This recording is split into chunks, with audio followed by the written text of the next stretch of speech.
Okay guys, welcome back to the channel.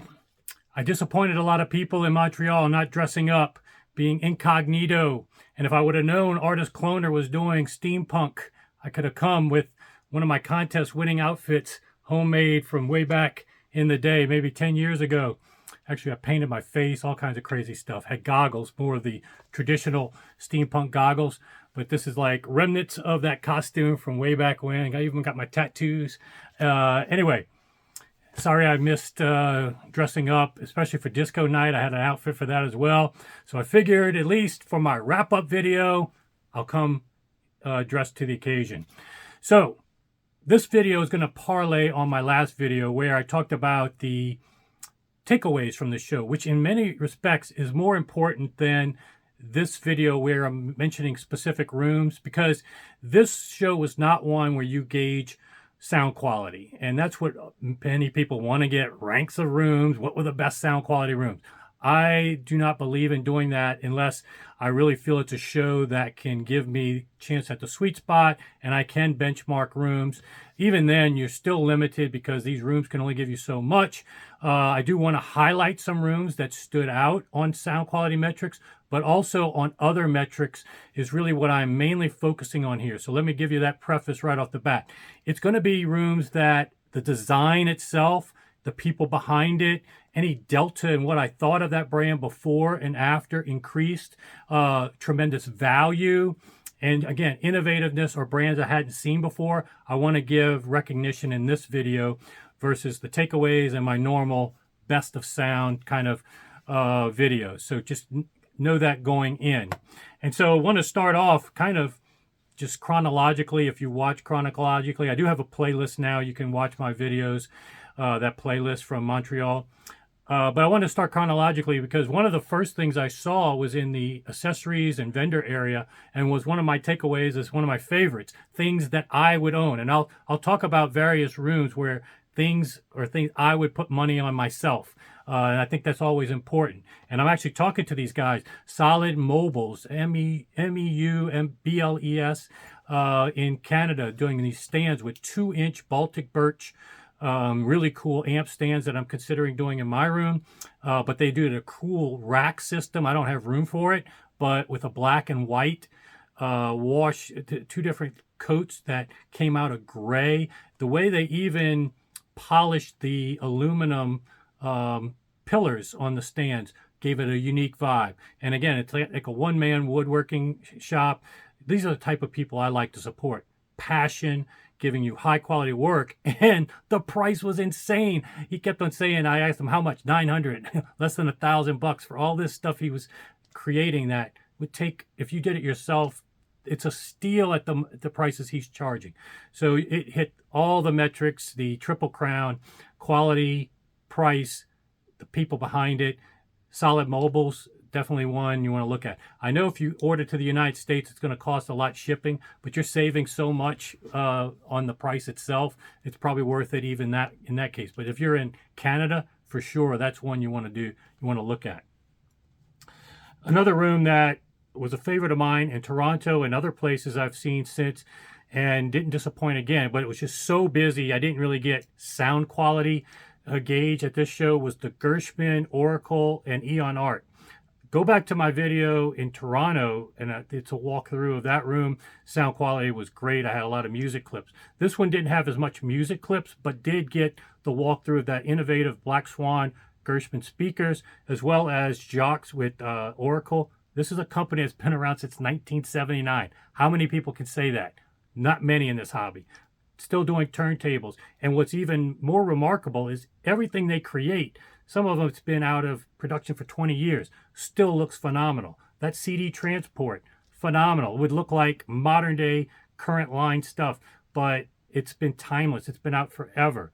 So on both performance metrics, when you hear them talk about it, as well as aesthetics and the pedigree, Oracle for turntables, CD transport, phenomenal.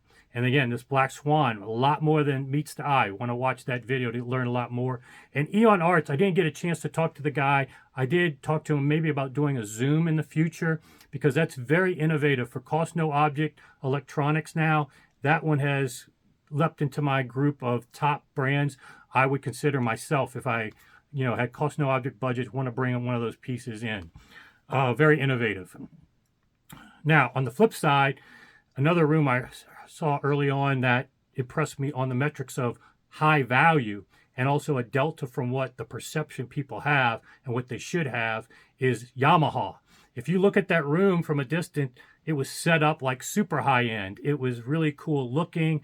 The amount that they put into the aesthetics and the environment that you went in to basically listen to the gear was top notch. But then when you look, they had to cover off the amplification. They had to cover off the spliced section of the speaker. Really cool. I'm going to take these off because I can see better with this off. Anyway, the Yamaha was really great with their covering all the bases. High value, high performance, and quality parts inside. We shouldn't in the U.S. seems to be more prejudiced against Yamaha as a brand, but they make phenomenal pianos, outboard motors for boats that are top notch. They have a pedigree and resources to create great stuff. And so even that Xylon type material in their drivers, they're doing stuff innovative, not just regurgitating old designs or copying others. So check out Yamaha for both value and performance. If you have some prejudice against it, I'm mentioning them now to probably not have that until you hear it yourself. Another one that blows me away now several times is the Hyphn.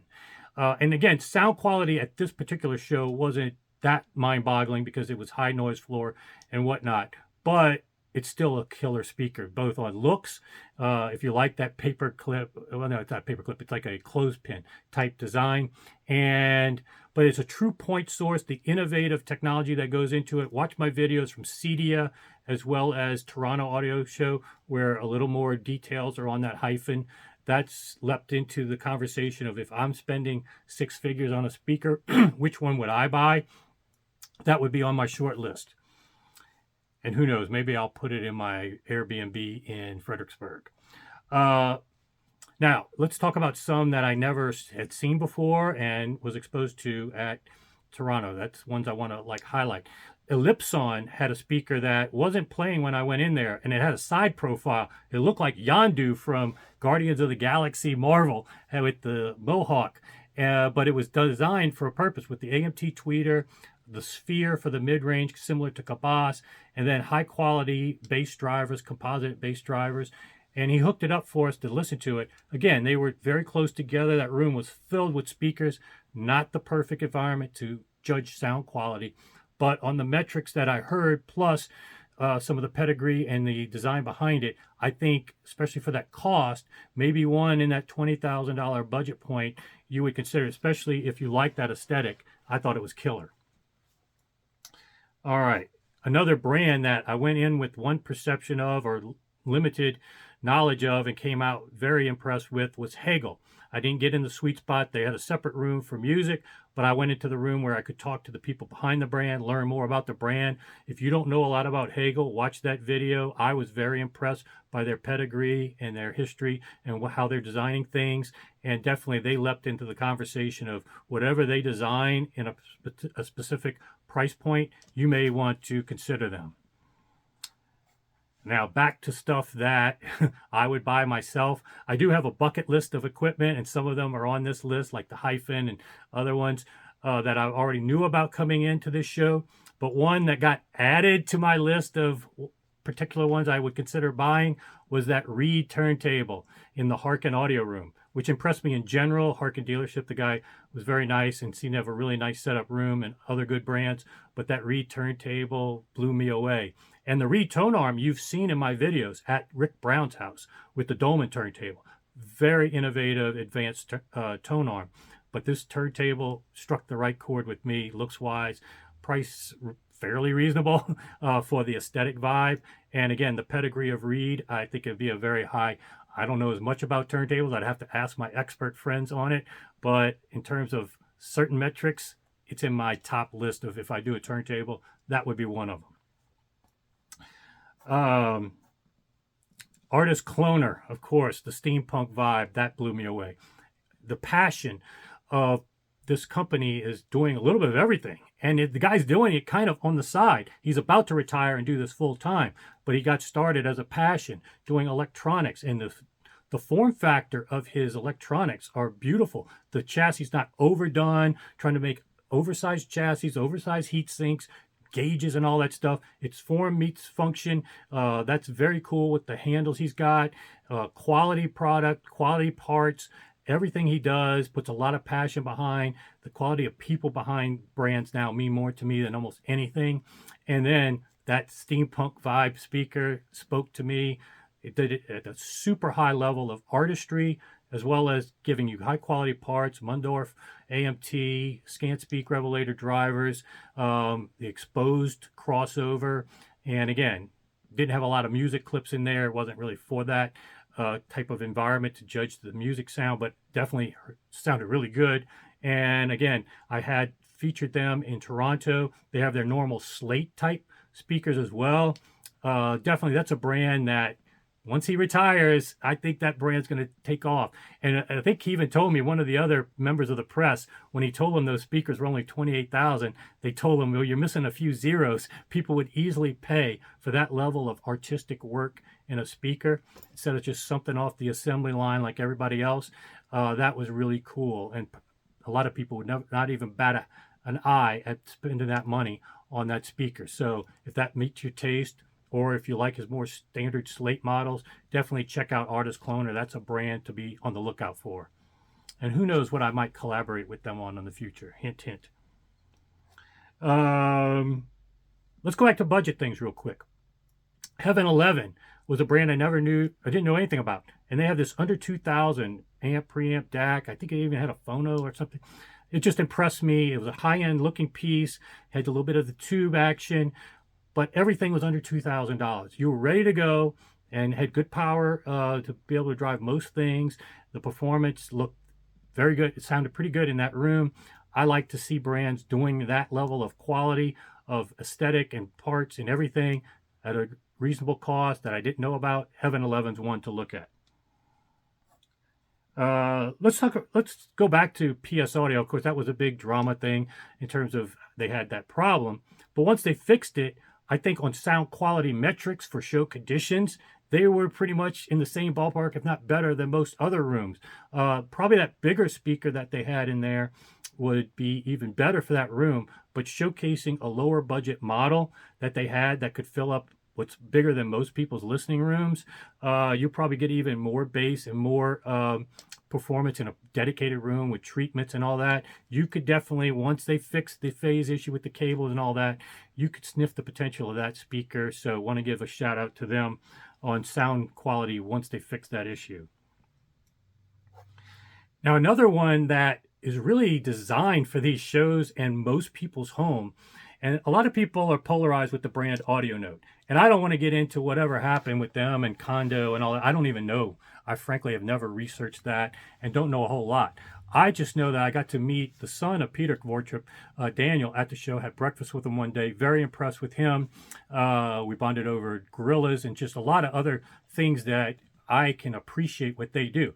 It may not be for everybody, and they acknowledge that, but they have a niche that is very popular among their niche. They do really well, and they create an ecosystem where you can get everything from the cartridge to the turntable to the electronics to the speaker. And what I admire about them, number one, is they are very passionate about music. They had one room where they were doing Vincent Boulanger, a live cellist in there. And then on the other side, you could play, and I got to still upload this video. It got stopped midway. That's why it still hasn't uploaded yet. But it was 20 minutes of gorillas, thrash metal, 80s music. So stay tuned for that from the Audio Note room. I still got to release that. I love a room that will play anything, not afraid to. And what you get with Audio Note, one thing, a lot of people like to say Audio Note fan or hater. It's more about understanding the nuances with Audio Note. And a lot of people don't explain that. They just either love it or hate it and just leave it at that. One thing to understand about Audio Note is that they design their equipment for what most people's rooms are like, especially probably in Europe when you have smaller rooms. You maybe have an apartment, a small room. You may need to put your speakers in the corner. you may not have any other options, whether it's wife acceptance factor or other limitations with your space. And where, society is going with smaller living spaces, they realize it's more important to get a higher floor of performance than try to shoot for the highest ceiling of performance. Yes, a Magico M9 in a perfect room is probably going to outperform an Audio Note speaker in the corner. There are trade-offs to putting a speaker in the corner. But in terms of getting a high floor of performance, when you design it to be in the corner, instead of what you see some of these high-end speakers forced in the corner or forced in rooms that aren't ideal, there is a lower floor of performance than the Audio Note. These speakers may get a higher ceiling of performance if you put them in the proper room, but very few people have that ability, or they don't have a box to fix what the problem is. So, this is where they have made a design choice to get that higher floor of performance that resonates with people, high quality parts. Yes, their metrics on certain standards wouldn't be considered the traditional high fidelity point. And, I might even ding them in some respects with their digital stuff being even stuff that could be audible. But a lot of things that they don't care about on metrics, I agree with them about. They don't really matter to our ears. They matter to a mic. They matter to high fidelity engineering prowess, but they pursue a different path. And because they focus on other things, it's not just because they're putting cheap parts and cheap engineering that it's getting these poor metrics. It's purpose built for this. And so if it fits your ecosystem and your sound taste, that's a brand you want to look at. And it's not going to be for everybody, but definitely realize why it might or might not be for you. Another one that might be for you or not is this Daniel Hertz. It's already causing quite a stir with this C-Wave stuff, and I don't know enough about it right now to comment about it. I will honestly say my intuition is that it's not something I would be that in favor of believing, but I don't know enough yet. But what I do know is that the presentation that Adrian gave from Audio Excellence there was excellent. And if he's had some experience with it, he's got a lot of experience in the hobby. I would defer to him at this point of, whether that's something that you would consider. Because outside of whatever C-Wave stuff that's very controversial, doing active amplification of drivers and that kind of crossover, that does have, in my experience, definite performance advantages. So you can hang your hat on some of the things, at least right off the bat, that they're doing. Whether the other stuff, okay, it might not be for everybody, and I'll try to learn a lot more to have an opinion, but at this point, I'm just going to stay out of it until I learn a lot more. Another brand that really, I want to mention them because heretofore, Wolf Van Langa speakers really never impressed me at the shows, and I'm not a big field call guy at all. But for whatever reason, I think he mentioned this in the video multiple times, they spend a lot of time on setup in that room. And I spent a lot of time in there, which indirectly tells you if I like the room, because what I was hearing was good. Again, it's not going to be the highest performance ceiling possible, but it definitely was impressive enough to change my impression of that speaker from other shows. So I want to give a shout out to them.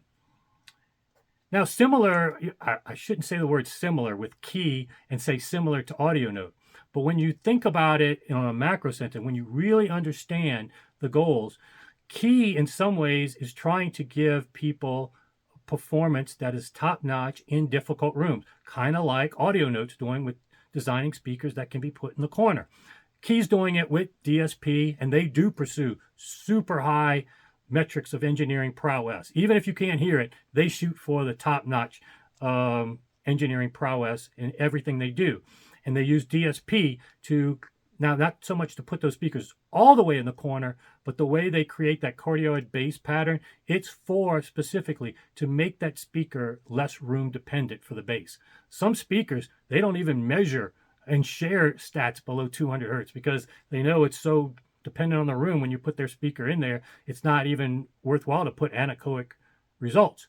But Key is designing and thinking of that for you, knowing that you're not going to have the best room unless you have Bach and some things that I have that, arguably is a better way to go at this point. But Key is doing it in a way, another way of when you buy that speaker, you have a lot of technology to help that mate to almost any room and negate some of the negatives that other speakers suffer from under 200 hertz. So props to them. And they do the active amplification. Everything is state-of-the-art, top-notch. I love the Key speakers and their designs. Another one I love, the brand itself, their designs, their engineering prowess, everything is Nagra. And they have one of my bucket list components, the 4S tape deck. If I ever got into analog, even probably before a turntable, I'd probably buy that analog tape deck because it just fits my vibe of aesthetic, but it also is one of those pieces that holds its value, very treasured in the hobby, legendary piece. It looks like it would be a current production model, no matter, but it dates back way back decades. So these are the kind of iconic pieces in the hobby that I want to put on my list to own at some point. If it's not unique, like my amp, certain things now I look for versus stuff that just comes off an assembly line, and stuff that comes off the assembly line and holds its value forever. That's very rare in this hobby. There's so many $800,000 speakers. There were some at this show. The day you bring it home, you try to resell it a week later, you're not even going to get a fraction of it. It immediately depreciates like that, if you can even sell it at half the cost. This is another piece that for a lifetime, the Nagra. And who knows, I might have that in the near future in my house. The other things I want to talk about are going to be more on the sound quality, because I want to talk about, it's important for me to let you know what I look for in sound quality, different than what maybe others look for or you look for, because, and that's another reason why I share a lot of people's opinions when I go to these shows, when my friends go, because we don't all hear the same. We don't all value certain things. My friends and I tend to agree on most things. But one thing that I'm particularly sensitive to is bass and presentations that are very low to the floor. When you listen to the speakers, it's usually 2/3 at best down to the floor. You almost feel like you're listening to midgets.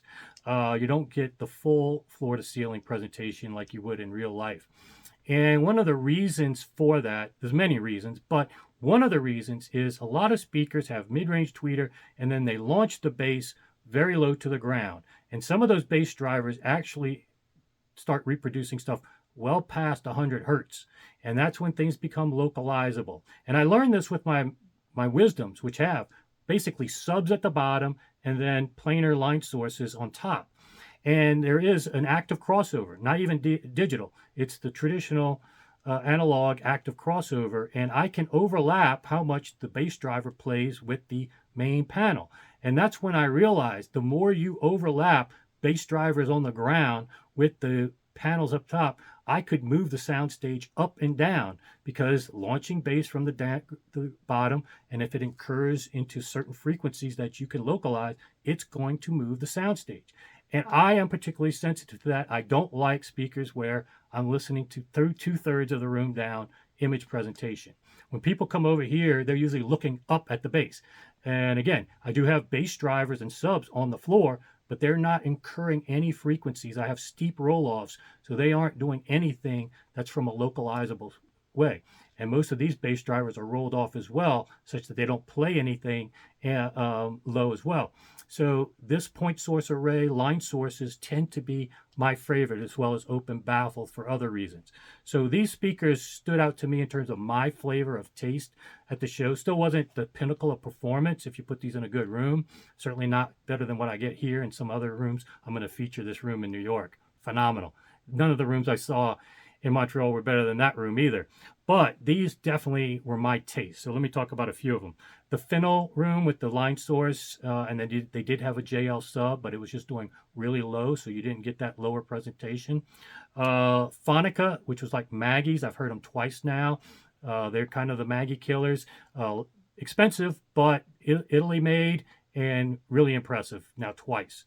Soltanus had kind of a line source array type thing that was innovative. And also this Dayton Wright. Now that was more of a point source, single driver, electrostatic, but an array that had very unique design. You want to listen to it. Now, what I heard in that room at the time, didn't blow me away. But again, it's very directional and set for certain distances. If I just lean too much one way or the other, I might not have been getting the best presentation. But what I was getting a great presentation of was the technology behind it, the people behind it. It's a very rare speaker. They can only make a few. That Dayton Wright speaker, on metrics of other things that I value, and the people behind it and the technology, that's one to definitely look at if you've got cost no object budget. You're talking about 60 something thousand, but it's got a lot of innovations in there. One you want to maybe check out. Very impressed with that. Never seen that before. Even the Martin Logans performed really well. You know, I don't think their bass drivers cross over that high, so it wasn't bringing the presentation down. I was very impressed with them. But really, guys, this can be controversial, but if I had to give an award of best of show, I usually don't do that because I never want to call anything best. I wasn't in the sweet spot in every room. I didn't get to hear my songs at my volume in any of these rooms. So this is a qualified best of show. But for the reasons I'm telling you, I think that the Emotiva room was one of the best of show because it was doing a room that you see the Acoras in. You're going to see a lot of them at Expona. Huge room, getting very good performance from both electronics and their speakers. $5,000 total. Okay, you can even just get their electronics if you want and put that's a $20,000 speaker. And if you don't like their speakers, I tend to think their electronics are better than their speakers. I've used their surround sound processor. I've used their legacy AB amps. And then I have a couple of their differential ones, the more modern ones. They've all performed fine for me. And I think, while not the best in the world, I think the value is tremendous. And if you invite me over to your house and you have Emotiva gear, I'm not going to look down at you at all. In fact, one of the macro takeaways is, yeah, I go to rooms with mega dollar gear, but usually also one of the things I feature is that they've got the room purpose built for that. And you're going to see this in Manhattan, this horn system, amazing. It's just, but they've dedicated and designed it for that room. So many times you have people with mega dollar gear, they don't take measurements, certainly not in ear. They're not getting a fraction of that performance in these crappy rooms they put it in. And then they're constantly on a gear merry-go-round, never happy. That, to me, is more embarrassing to have mega dollar gear that doesn't sound good than have Emotiva gear in a less than optimal room. That makes more sense to me. If you don't have an optimal room or don't have the Bach or something to correct for what's going into your ears at your listening position in whatever room you have, don't spend money on this stuff because you're never getting the potential, never even realizing a fraction of it. And Emotiva is showing you can get in the ballpark of high-end performance under 5,000, even in a massive room with very limited treatments, nothing at all, really. It was performing in the ballpark that you should not be ashamed of. So I want to give a shout out. It's just like with Cashelli and other brands and Heaven 11 in this other respect too. There's a lot of great brands. It's a great time to be in the hobby if you're just starting out. And that's where my roots come from. Being a teenager, 16 years old, always having to look for the best value. And still to this day, even though I can afford much more, I still have that mindset of not overpaying for performance or getting the most performance for my money. And so props to Emotiva, props to the whole show. It was a big success. Oh, and I got to make this qualification. I'm not paid by any rooms or anybody to say anything. You know, I heard some stories, not at this show, but in the past, people would charge $3,000 to be named room of best in the show. I don't do any of that stuff, making sure you guys know that. These are just my personal opinions. Nobody's giving me any money to say anything. All right, guys, hope you enjoyed. See you at Expona. Bach is going to be there. Be sure to let me know. I got so many people already scheduled, but still reach out to me and we'll try to fit you in, maybe even before the show starts on Thursday. So reach out to me if you want to hear the Bach in a dedicated demo, but of course show hours as well. All right, guys, see you back here soon.